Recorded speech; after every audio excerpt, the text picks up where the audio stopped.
Greetings to all. I am Dr. Nkendong, a licensed psychiatric mental health nurse practitioner. My ongoing mission is to break the barriers and challenge the stigma that surrounds mental health through informed dialogue and evidence-based understanding. Today's exploration revolves around seasonal affective disorder, a condition that deserves far more recognition and understanding than it currently receives. I'd like to acknowledge our sponsor for today's video, The Forgotten Healthcare. This 6-part documentary series provides a comprehensive look into mental health stigma and suggests proactive approaches to support those battling with mental health issues. For anyone keen on delving deeper into the intricacies of mental health, the link to this documentary is provided in the description below. Before I go any further, I would like to say this video is intended for educational purposes only and is not a substitute for professional medical advice. Always consult your healthcare provider before making any medication or lifestyle changes. Seasonal affective disorder, abbreviated as SAD, often gets dismissed as mere winter blues. But this condition, rooted in the DSM-5, is a subtype of major depressive disorder that manifests at specific times of the year.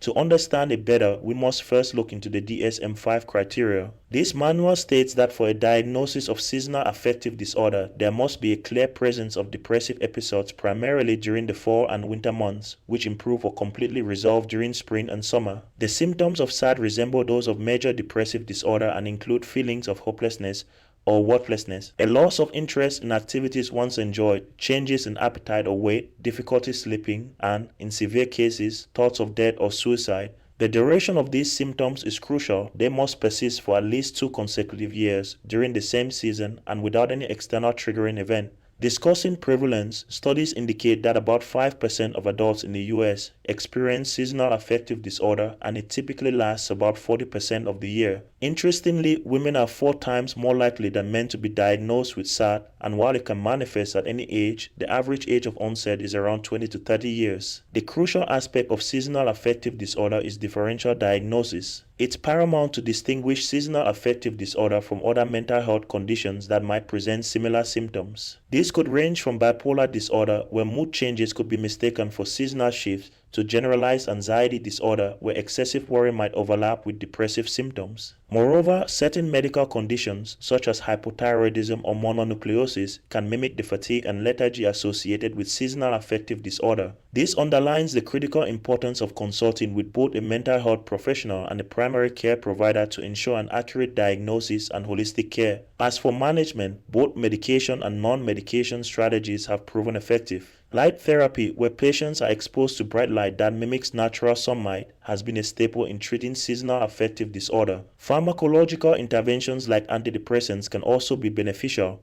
but as with all conditions, individualized assessment and treatment planning are pivotal. In conclusion, while seasonal affective disorder might be influenced by the rhythm of the seasons, its impact on individuals is profound and real. As we tread the path of understanding and empathy, I urge you all to extend support to those around you who might be silently grappling with this condition. Before we part, remember to subscribe for more insights into the complex world of mental health. Together, armed with knowledge and compassion, we can make strides in erasing the stigma and misconceptions about mental health. Please also consider watching The Forgotten Healthcare to further this journey of understanding.